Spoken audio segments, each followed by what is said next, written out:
کہاں پہ معاف کیا جائے اور کہاں پہ معاف نہ کیا جائے۔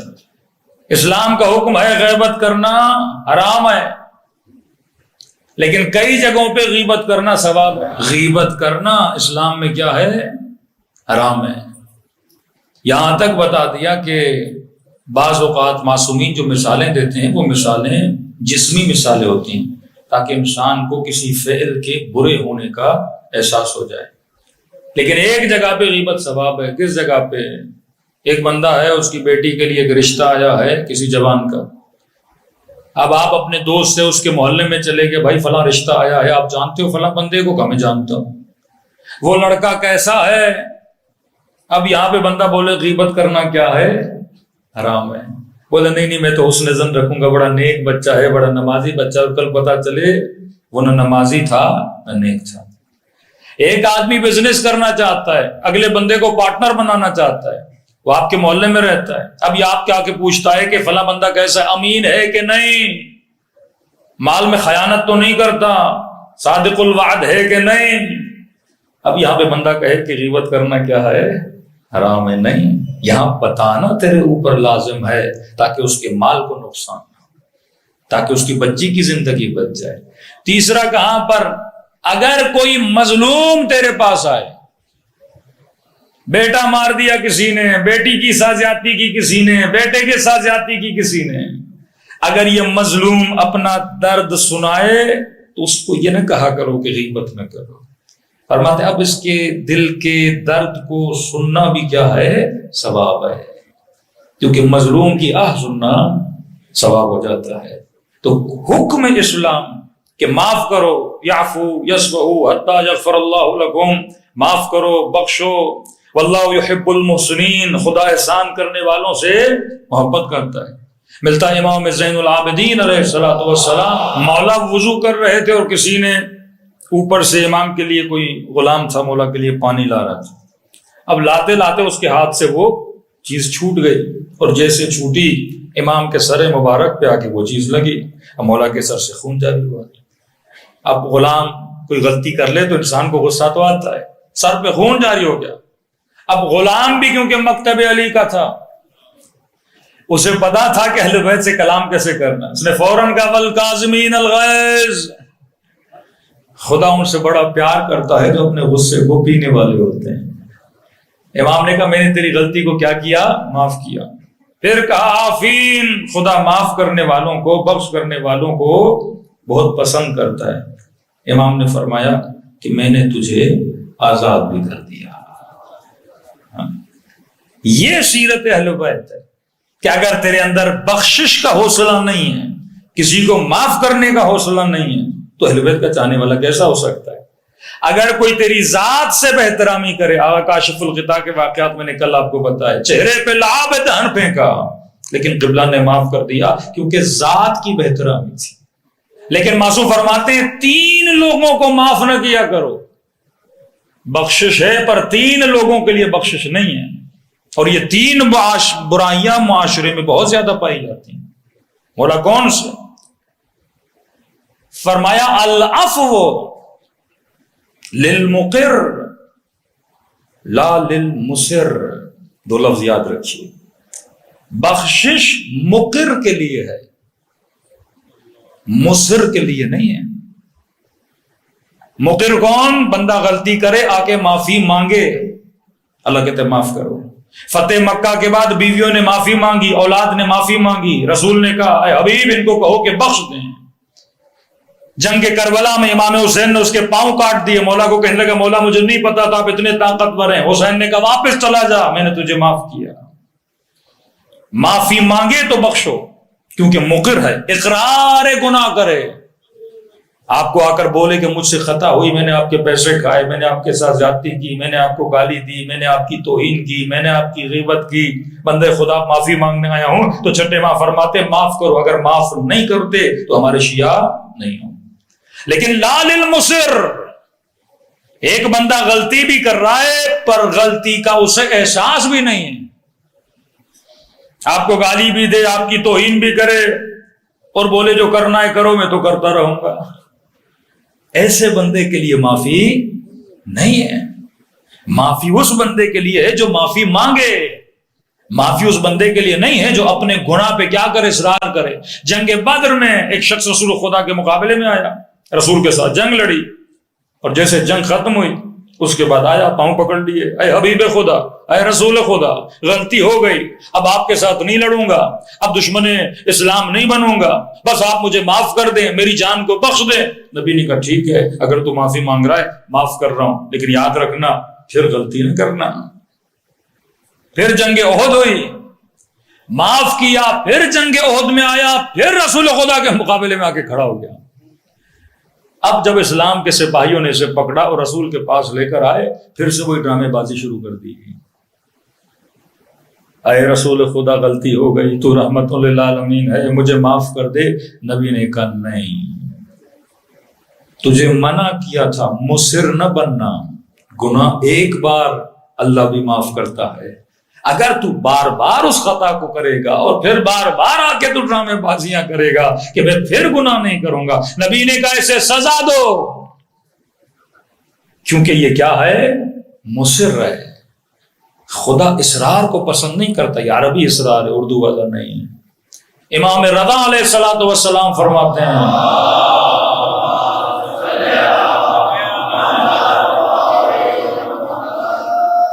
اگر کوئی بندہ اللہ کی دربار میں آئے اور توبہ کرے، لیکن اس کے دماغ میں یہ ہو ابھی تو توبہ کر رہا ہوں، کل جا کے پھر خطا کروں گا، اصرار بر گناہ، مصر ہو، فرماتے ہیں یہ اللہ کی دربار میں رو نہیں رہا، یہ گویا رب کا مذاق اڑا رہا ہے،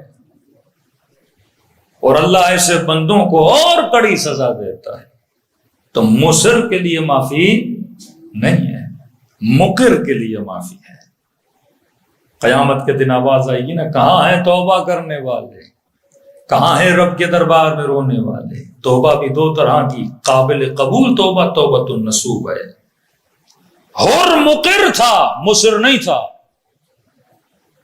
اگر گناہ کا احساس ہوا، آ کر حسین کے سامنے اعلان خطا کرو، پھر دیکھو اہل بیت تجھے کیسے معاف کرتے ہیں۔ دوسری چیز، پہلا گناہ، مصر کو کبھی فرماتے ہیں معاف نہ کیا کرو جو اپنے گناہوں کے اقرار نہیں کرتا، بار بار گناہ پہ گناہ کرتا ہے۔ دوسرا کون سا بندہ؟ فرمایا جو حدود خدا کو پامال کرے، اس کے لیے معافی نہیں ہے۔ نجاشی علی ابن ابی طالب کے پیچھے نماز پڑھتا تھا، مسجد میں علی کے ساتھ، خطبوں میں علی کے ساتھ، مجلس میں علی کے ساتھ۔ ایک دن رات کو گزر رہا تھا گلی سے، اور اس کے چند دوست تھے، انہوں نے کہا چلو، اس نے کہا نہیں، تم لوگوں کے کام اعمال اچھے نہیں ہیں، میں تمہارے ساتھ نہیں چلوں گا۔ کہا نہیں 10 منٹ میں کیا ہوتا ہے، یہاں پر بھی جوان احتیاط کرے، اگر تمہارا کوئی دوست نشئی ہے، بدکار ہے، گنہگار ہے، وہ تمہیں لے جائے اپنی محفل میں اور تم بولو میں تو بڑا متقی ہوں، اس کی محفل میں بیٹھ کے میرے اوپر کون سا اثر ہونے والا، یہی وسوسہ شیطان ہے۔ وہ کم سے شروع کرتا ہے پر کم پہ کبھی راضی نہیں ہوتا۔ عباسیوں کا بادشاہ کہتے ہیں مرغی اس کے سامنے کاٹتے تھے، برداشت نہیں کرتا تھا، لیکن ایک وقت وہ آیا کہ جب تک کسی علی کے شیعہ کا گلا کاٹا نہیں جاتا تھا تب تک یہ کھانا کھاتا نہیں تھا۔ وہ کم سے شروع کرتا ہے پر زیادہ تک تجھے لے کر جاتا ہے۔ اس نے یہی غلطی کی، دوستوں نے کہا چلو، اس کے دوست شرابی تھے، کہا میں تو نیک ہوں، میں شراب کی محفل میں جا کے میں تو نہیں پیوں گا۔ نہیں، اثر ہوتا ہے۔ پتھر کتنا سخت ہے، پانی کتنا نرم ہے، لیکن قطرہ قطرہ قطرہ بہ بہ کر اس پتھر کے اندر بھی وہ پانی کیا ڈال دیتا ہے، درار ڈال دیتا ہے۔ آہستہ آہستہ تجھے بے ادب بناتا ہے، آہستہ آہستہ تجھے نافرمان بناتا ہے، آہستہ آہستہ تجھے مشرک بناتا ہے، آہستہ آہستہ تجھے فاسق بناتا ہے۔ ایک ہی دن میں آ کے تو نہیں کرے گا نا۔ شمر ایک دن کی کہانی نہیں ہے، یزید ایک دن کی کہانی نہیں ہے، ان کی پوری لمبی ہسٹری ہے جس میں کھانے کا اثر ہے، تربیت کا اثر ہے، نطفے کا اثر ہے، ہر شے کا اثر ہے۔ تمہاری یہ سارے اسباب عالم جب مل جاتے ہیں پھر انسان کچھ کرتا ہے۔ ایک دن میں کوئی برا نہیں بنتا، آہستہ آہستہ یہ بھی دوستوں کے ساتھ چلا گیا. جانے کے بعد شراب کی محفل تھی، بیٹھا بیٹھا کا تھوڑا پی لے، تھوڑے سے کیا ہوتا ہے، تھوڑے سے کیا ہوتا ہے، پیتا گیا مست ہو گیا. ان کے گھر سے نکلا، شہر کی گلیوں میں آیا اور غلط غلط باتیں کرنے لگا. لوگوں نے پکڑا، علی بن ابی طالب کی خدمت میں لے کر آئے کہ یا علی، اس نے شراب پی ہے. اور جب علی کے سامنے آیا، مولا معاف کریے، غلطی ہو گئی، دوستوں کے اندر چلا گیا تھا. مولا علی کے جتنے اطرافی تھے انہوں نے کہا بھی علی معاف کر دیں، اپنا ہے، غلطی کی ہے، اپنا ہے، معافی مانگ رہا ہے. امام فرماتے ہیں نہیں، حدود الہی کو جو پامال کرتا ہے علی کی دربار میں اس کے لیے معافی نہیں ہے. آج میں نے اسے معاف کیا تو لوگ کیا بولیں گے، علی اپنوں کو معاف کر رہے ہیں اور ہمیں تازیاں نے مار رہے ہیں. کہ یہ عدل علی کے خلاف ہے، جو اللہ کی حدود کو کروس کرے. غیرت معصومین غیور ہیں. غیرت صرف ناموسی غیرت نہیں ہوتی کہ بندہ بیوی پہ بہن پہ غیرت کرے، پر دینی غیرت نہ ہو. دینی غیرت، ملی غیرت، عقیدتی غیرت، یہ ساری غیرتیں جب ملتی ہیں تو انسان کا ایمان کامل ہوتا ہے. حدود الہی کو امام نے جاری کیا، اسے کوڑے لگائے گئے. اور یہ وہ شیعہ تھا کہ علی کے کوڑے لگنے کے بعد جیسے اگلا دن ہوا تو اس نے کہا کہ علی نے میری بے عزتی کر دی اتنے لوگوں میں، کیا ہوتا علی مجھے معاف کر دیتے. اور علی کی عدالت کو برداشت نہ کر کے سیدھا کہاں چلا گیا، امیر شام کے پاس چلا گیا. دوسری طرف ایک محب کا واقعہ سنیے. حبشی غلام ہے، چوری کی اس نے، علی کے پاس لایا گیا. اب گواہ کوئی نہیں. امیر المومنین نے کہا غلام کیا تم نے چوری کی ہے؟ اس نے کہا جی مولا. امام نے کہا دیکھ، اقرار کرے گا تو سزا دینی پڑے گی. عاشق علی ہے. کہا مولا کوئی بات نہیں، سزا بھی تو آپ کے ہاتھوں سے ملے گی، مجھے وہ بھی قبول ہے. چوری کی ہے، 3 مرتبہ اقرار کیا، جی میرے مولا چوری کی ہے. امام نے کہا انگلیاں آگے لاؤ، اور علی نے اپنی تلوار سے اس کی انگلیوں کو کاٹ دیا. انگلیاں ہاتھ میں لے کے بازار کی طرف روانہ ہو گیا. ایک منافق نے جب یہ منظر دیکھا، اس نے کہا بہترین وقت ہے علی کے محب کو چڑھانے کا. جیسے بیچارہ بازار میں جا رہا تھا کہ تو علی کے بڑے قصیدے پڑھتا تھا، تو علی کی بڑی تعریفیں کرتا تھا، یہ کیسا تیرا مولا ہے جس کی تو مدح کرتا ہے، قصیدے پڑھتا ہے، اسی علی نے تیری انگلیاں کاٹ لی.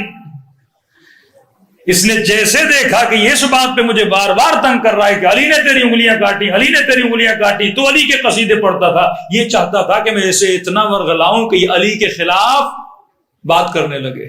لیکن جتنا اس نے اسے غصہ دلایا، یہ بڑے بازار میں کھڑا ہوا اور علی ابن ابی طالب کے فضائل پڑھنا اس نے شروع کر دیے. کہا میرا امام وہ ہے، اس کی عدالت کا معیار یہ ہے کہ وہ جب عدالت نافذ کرنے پر آتا ہے تو یہ نہیں دیکھتا یہ اپنا ہے یا غیر ہے. جب اس نے فضائل پڑھے، اب یہاں اس کی دال نہیں گلی، یہ دوڑا پھر علی کے پاس گیا. مولا مسجد میں بھی بیٹھے تھے.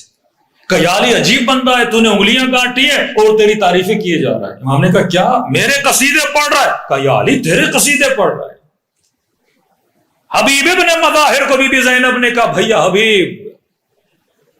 حر کو بی بی زینب نے کہا کہ بھیا حر.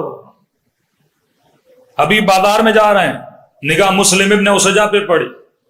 مسلم کہاں جا رہے ہو؟ کہا حبیب بوڑھا ہو گیا ہوں، رنگ لینے جا رہا ہوں تاکہ داڑھی کو لگاؤں، تھوڑا جوان لگوں.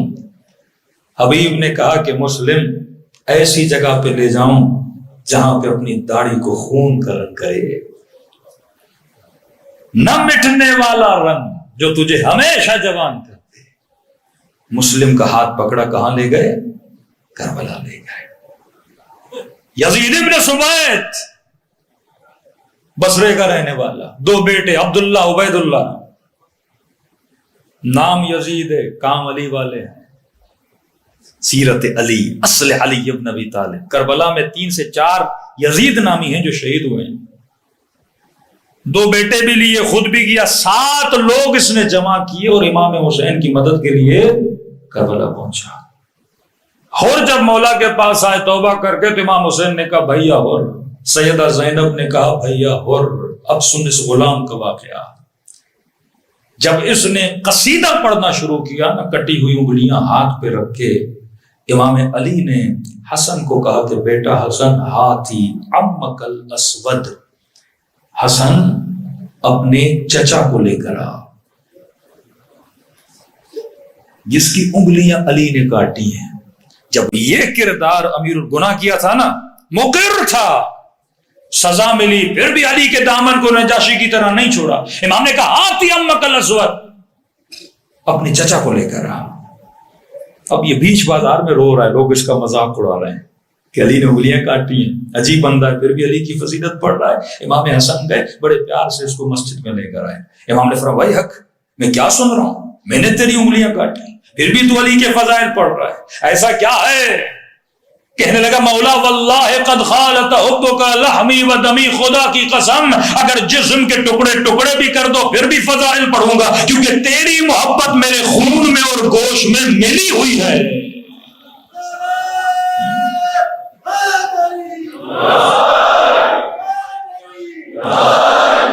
مولا یہ تو نہیں کہ آپ مجھے سزا دے میں دامن علی کو چھوڑ دوں۔ اس وقت علی نے اس کے چہرے کو بوسہ دے کر کہا کہ ایسے ہوتے ہیں علی کے شیعہ، کا انگلیاں ذرا آگے تولا، آگے لعاب دہن سے ہاتھ انگلیوں پہ پھیرا، ہاتھ پھر ویسا ہی تھا جیسے پہلے اس کا موجود تھا۔ اسی طرح ترمیم کریں گے اہل بیت میدان برزخ میں اپنے جانے والوں کی۔ خطائیں ہیں، غلطیاں ہیں، یا سزا کا ازالہ دنیا میں کر یا عالم برزخ میں سزا کا ازالہ ہوگا۔ تو پہلی چیز اسے کبھی معاف نہ کرنا جو مصر ہو، دوسری چیز اسے کبھی معاف نہ کرنا جو حدود پروردگار عالم کو کیا کرے، پامال کرے۔ صلوات پڑھے محمد و آل محمد۔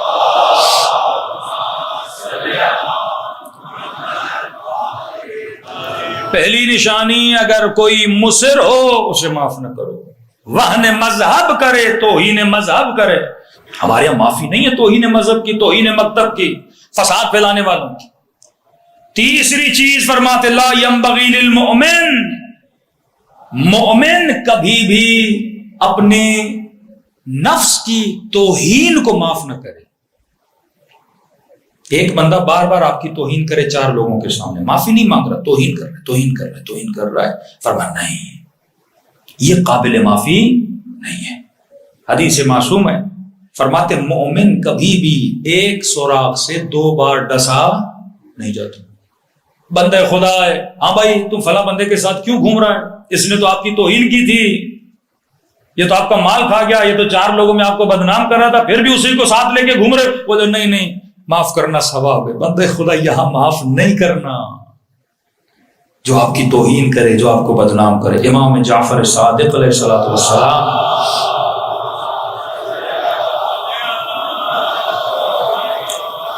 مولا کا ایک صحابی اس کو وقت کا حاکم لے گیا اور پکڑ کے جیل میں ڈال دیا۔ امام نے اسے خط لکھا، یہ میرا نیک ترین صحابی ہے، چھٹے امام، اسے چھوڑ دے۔ اس نے کہا نہیں چھوڑتا، اور اس نے چھٹے امام کی توہین کی۔ امام نے کہا دیکھ اگر نہیں چھوڑے گا میں فرزند رسول ہوں، تجھے بد دعا دوں گا، تو توہین کر رہا ہے۔